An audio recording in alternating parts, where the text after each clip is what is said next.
I'd worked 41 years at the same factory, put in every hour of overtime they'd give me, and finally hung up my hard hat for good. That night, my wife Linda and I threw a little retirement party in the backyard. Nothing fancy, just burgers on the grill, a sheet cake from Costco, and the people we loved most under one string of lights. I was 65 years old, bone-tired in the best way, ready to wake up slow and fish whenever I felt like it. Our son Ryan, 38 now, married to Jessica, 2 little grandbabies I adored, stood up to give a toast. Everybody got quiet.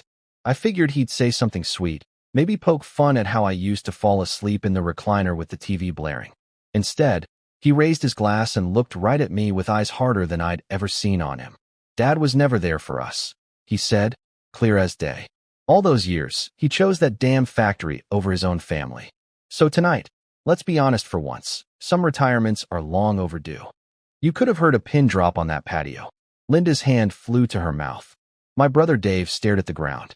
Jessica smirked into her wine like she'd been waiting for this moment. My chest felt like somebody parked a pickup truck on it. 41 years of breaking my back so they never went without, and that's what my boy thought of me. I stood up slow, feeling every one of those 65 years in my knees. "Son," I said, trying to keep my voice steady, "I think you've got some things mixed up. And before this night goes any further, I've got something I need to show everybody." I walked over to the little table where I'd set up my laptop earlier, just in case this day ever came. I prayed it wouldn't, but a man gets tired of carrying certain truths alone. I clicked the file I'd kept hidden for almost 20 years. The screen lit up behind me, big enough for every person in that backyard to see. "Ryan," I said, turning back to him, real quiet, "you might want to sit down for this. If you're watching this tonight, let me know what state you're sitting in right now.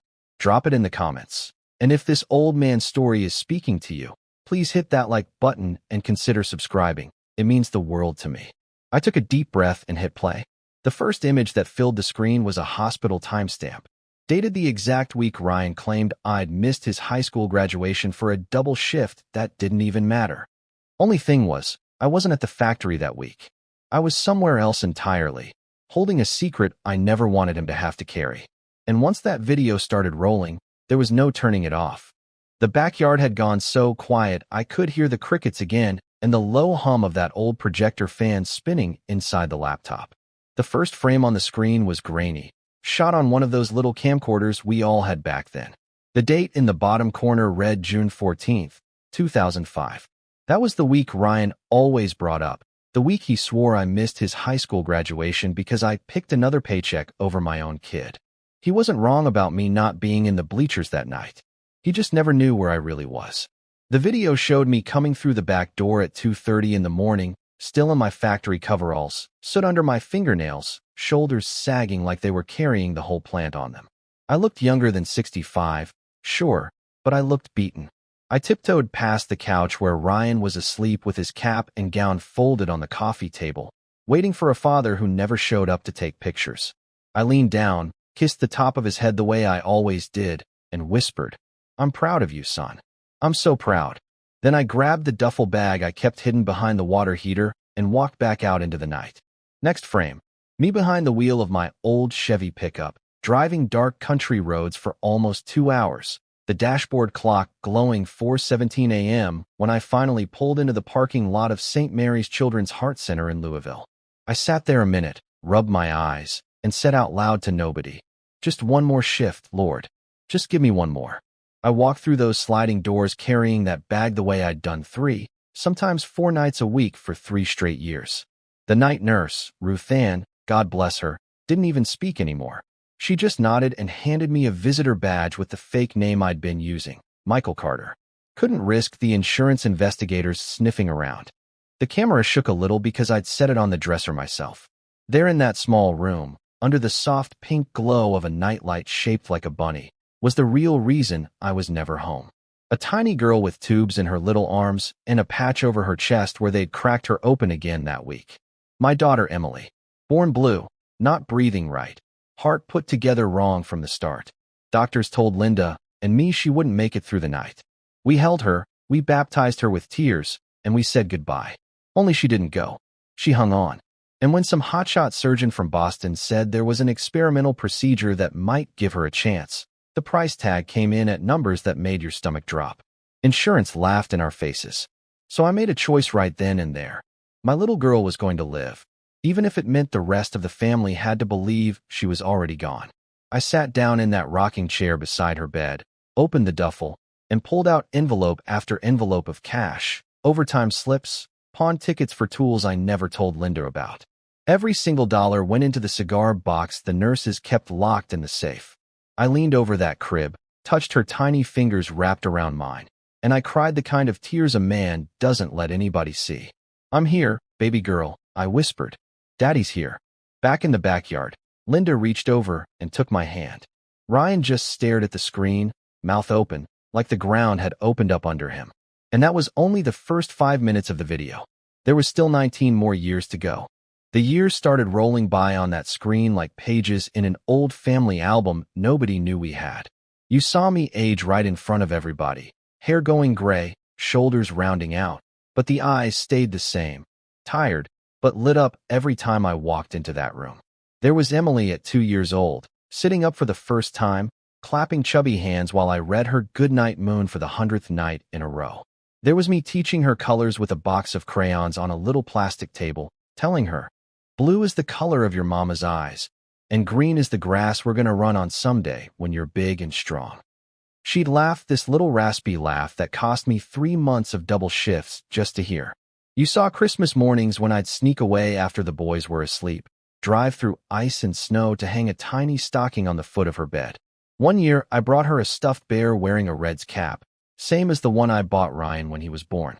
She hugged that bear so tight the seams almost split, and she whispered, "Love you, Daddy," clear as day. I had to step out in the hall and cry against the cinder block wall so the nurses wouldn't see. Linda knew. She was the only one. She'd cover for me at home, tell the boys I was on a fishing trip or that the plant needed me to fix a machine nobody else could. Ryan and his brother Brandon grew up thinking their old man lived at that factory. I let him think it. Better they be mad at me than brokenhearted over a sister they'd buried before they ever held her.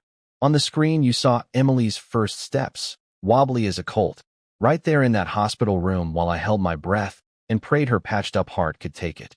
You saw her 5th birthday, just me and the night nurse singing off-key while Emily wore a paper crown and blew out a single candle stuck in a cupcake. I promised her that year, "Next birthday, baby, we're having it at home with your brothers." I swear it. But years kept slipping. Surgeries, infections, bills that climbed higher than I could reach. Every time I thought we were close to bringing her home, something else went wrong. So the secret grew roots. Deep ones. Back in our yard, folks were crying quiet now. My sister-in-law Donna had her hand pressed over her heart like it might stop. My brother Dave just kept shaking his head slow, muttering, all this time. Ryan looked like a ghost. Jessica kept trying to pull him toward the gate, whispering, "This is ridiculous, let's go." But he wouldn't budge. His eyes were locked on that little girl on the screen, the one he'd been told died the day she was born. Then the video cut to Emily at maybe 16, tall and thin, sitting by a window with sunlight on her face. She was reading a letter I'd written her the week before. The camera zoomed in on the paper in her hands. You could read the words clear as day. "One day soon, sweet girl, your big brother Ryan is going to know who you are. And when he does, he's going to love you so fierce it'll make up for every birthday I wasn't strong enough to bring you home yet. Be patient with him. He thinks he lost you once. He don't know he's about to find you." Emily looked straight into the lens then, eyes shining, and said soft, "I'm ready when you are, Daddy. I want my family." I stopped the video right there. The backyard was so still you could hear the ice melting in the cooler. I turned to Ryan and said, real quiet, "Son, she's been ready a long time." And from the shadows of the kitchen doorway, a young woman stepped out into the light, clutching that same stuffed bear with the Reds cap, now 20 years old and loved threadbare. Ryan's knees buckled. The string lights caught her face the second she stepped onto the patio, and every person there knew in their gut who she was before I even said a word. Emily looked just like Linda at 19, same soft brown hair, same gentle curve to her mouth, only thinner, paler, like someone who'd spent too many years under hospital fluorescents instead of real sunshine. She held that old bear against her chest like it was keeping her upright. Ryan made a sound I hope I never hear again. Half sob, half choke. He took one stumbling step forward and then stopped, like the air itself wouldn't let him get any closer yet. Ryan, I said, voice cracking on his name. This is your sister, Emily Grace. She's 19 years old, and she's been waiting her whole life to meet you. Emily gave him the smallest smile, scared and hopeful all at once. Hi, big brother, she whispered. Two of the sweetest words I ever heard, and they hung in the night like church bells. Jessica was the first one to break the spell. She let out a sharp little laugh that didn't have a drop of funny in it. This is insane. You expect us to believe some girl nobody's ever seen is suddenly his long-lost sister? Where's the birth certificate? Where's the proof this isn't some con? I looked at her steady. Jessica, honey, I've got more proof than you're ready for tonight. I turned back to the screen and clicked the next file. Up came the legal trust one set up in 2008. Every overtime check, every Christmas bonus, every dollar from selling my daddy's old hunting rifle, all of it funneled into an account with Emily's name on it. Balance today, just north of $830,000. Medical bills paid, future surgeries covered, a little house already picked out in case her heart ever says it's had enough. I let that number sit there on the screen a good 10 seconds. Then I looked straight at Ryan and Jessica. That money you two been asking about for the last 5 years, the early inheritance, you kept saying I owed you for all the birthdays I missed, the down payment on that bigger house you wanted, the boat Ryan said he deserved after I wasn't there. Every penny of it belongs to Emily. Always did. I just never told you there was an Emily. Jessica's face went ugly in a way I'd only seen hints of before. You mean you've been hoarding our money for some stranger? She ain't a stranger, I said, calm as I could. She's my daughter. And Ryan's sister. And those grandbabies you brought tonight. She's their aunt. Ryan finally found his voice. It came out raw. Dad, why didn't you tell me? All those years I hated you. I thought you didn't care. I walked over and put my hands on his shoulders. He was shaking like a leaf. Because you were 12 years old when she was born, son. You'd already picked out the crib. You'd already told all your friends you were getting a baby sister. When the doctors said she wouldn't make it, we buried an empty casket to spare you boys the pain. Then she lived. And every day I kept her breathing cost another piece of the life we could give you. I figured it was better you be mad at me than grieving a sister twice. Emily took one careful step closer. I never blamed you, Ryan. Daddy showed me your pictures every time he visited. Told me how you loved baseball and wanted to be a fireman when you grew up. I prayed for you every night. Ryan looked at her like he was staring at a miracle he didn't deserve. Jessica grabbed her purse off the picnic table. This is ridiculous. Ryan, we're leaving. Ryan didn't move. He just kept staring at Emily. I took a slow breath and said the last thing I had to say that night. Door's right there, Jessica. But before you walk out, you ought to know the trust is ironclad. Lawyers, judges, medical boards, all of it signed and sealed. You make one move toward that money that isn't through Emily, and the courts will eat you alive. Jessica's eyes flashed pure hate, but she saw I wasn't bluffing. She stormed off toward the driveway alone, heels clicking loud on the concrete. Ryan dropped to his knees right there on the patio bricks, tears running free now, and opened his arms. Emily didn't hesitate. She walked straight into them, and for the first time in 19 years, my two kids held each other while I stood there trying to keep my own heart from bursting wide open. But the night wasn't finished with us yet. There was still one more truth waiting in that laptop, and it was going to hurt worse than anything else. Ryan was still on his knees holding Emily like he was afraid she'd disappear if he let go. The rest of the family had moved in close now, quiet tears, hands reaching out to touch her arm, her hair, like they needed to feel she was real.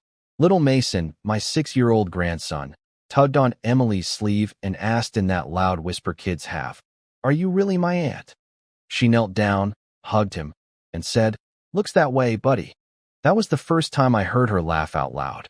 Sounded like wind chimes after a long storm. I let them have their moment. Then I walked back to the laptop one last time. "One more piece," I said, soft enough that only the people closest could hear. "Then we're done with screens for the night." I clicked the final file. Up came a letter in my handwriting, scanned page by page. Date at the top, June 10th, 2005, the day Ryan graduated high school. I started reading it out loud while the words rolled across the screen so nobody could say later they didn't hear it right. Ryan, if you're reading this, something's gone wrong and I didn't get the chance to tell you face to face. Your sister Emily is alive. She's 2 hours away fighting with everything she's got, and every hour I'm not with you, I'm with her. I hate like hell that I'm missing your graduation tonight. But they moved her surgery up and I have to be there when she wakes up. I need you to know this isn't about choosing money over you. It's about choosing life for the little girl you used to kiss goodnight through the belly when your mama was pregnant. One day, when she's strong enough, I'm bringing her home, and you'll be the first one I tell. Until then, be mad at me if you have to. Just don't ever think you weren't loved every single day. I clicked to the next page, bank statements from 2018 to last month, every deposit labeled R. Thompson Overtime, every withdrawal labeled St. Mary's Heart Center, patient E.G. Thompson. Then came the emails, dozens of them. Jessica writing to a lawyer friend of hers asking how soon a man has to be fully retired before adult children can force the sale of a house or claim early inheritance. One from last Christmas, Jessica to Ryan. If we can just get him to sign the lake house over now, we're set. He owes us anyway. Ryan read his wife's words on that big screen and looked like someone had punched him in the soul. I closed the laptop. Son, I said, I was planning to tell you everything the day Emily got her last clearance. That was supposed to be next month. But the more you two pushed about money, the more I saw what was really going on. I didn't want her first day home to be poisoned by all this. Emily stood up, still holding Ryan's hand. She looked right at him and spoke clear, even if her voice shook a little. I don't want your money, Ryan. I just wanted my brother. Ryan's face crumpled. He dropped his head into his hands and cried the way he hadn't since he was a boy. Big, ragged sobs that came from somewhere deep. I'm sorry, Dad. I'm so sorry. I let her turn me against you. I was awful. I knelt down beside him, put my arm around his shoulders the way I used to when he fell off his bike and skinned both knees raw. Listen to me, I said. You're here now? That's what matters. He looked up at Emily, tears dripping off his chin. Can you ever forgive me for not knowing you? She smiled through her own tears. Already did. Long time ago. Behind us, the screen door creaked. Jessica's car was gone. Nobody had even heard it leave. Ryan stood up slow, wiped his face with the back of his hand, and pulled Emily into another hug. I got 19 years to make up for, he said into her hair. Starting tonight. I looked around at what was left of my family, whole for the first time in almost 20 years, and I felt something loosen in my chest I'd been carrying so long I forgot it had weight. But the best part, the part that still brings tears to this old man's eyes, was still coming. And it was going to heal us all. The patio lights were still glowing soft gold, but the night had changed. The air felt lighter, like somebody opened a window after years of keeping the house shut tight. Ryan wouldn't let go of Emily's hand, not for a second. He kept looking at her like he was memorizing every freckle, every scar from the tubes and the surgeries, afraid if he blinked she'd be gone again. I stood there watching my two kids together and felt something settle inside me that I'd been waiting on for 19 long years. Peace, I guess you'd call it. The kind that comes when you finally lay the heaviest load down. Jessica never came back. Her car stayed gone, and by morning her clothes were gone from the house she shared with Ryan. Didn't surprise any of us. Some folks show you who they are when the truth walks in the door, and she'd shown us plenty. Ryan moved into the spare bedroom at our place the very next week.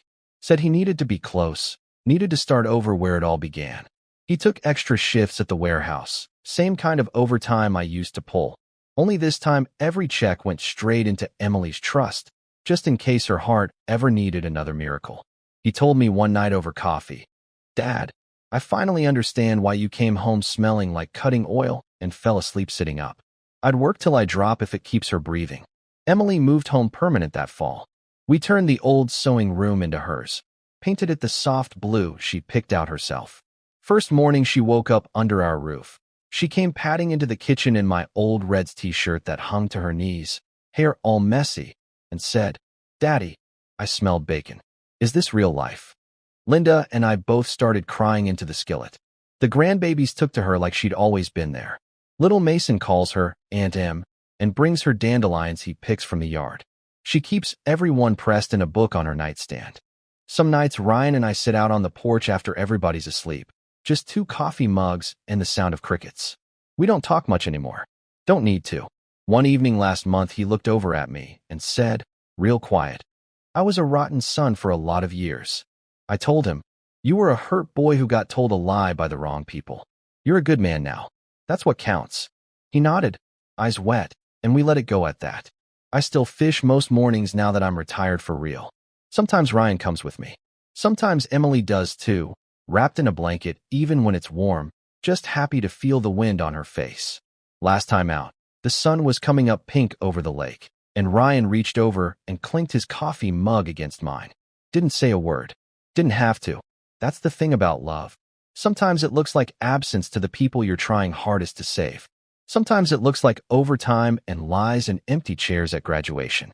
But in the end, if you keep showing up the way only you can, it finds its way home.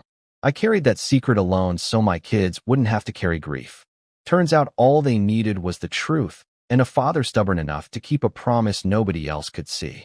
If you're watching this tonight, let me know what state you're sitting in right now. Drop it in the comments. And if this old man story is speaking to you, please hit that like button and consider subscribing. It means the world to me. And if you've ever loved somebody so hard you let them hate you for a while just to keep them safe, well, friend, you and I could sit on this porch and talk till the stars burn out. God bless you. And God bless the families that find their way back together, no matter how long the road was. I think I'm finally ready to sleep through the night.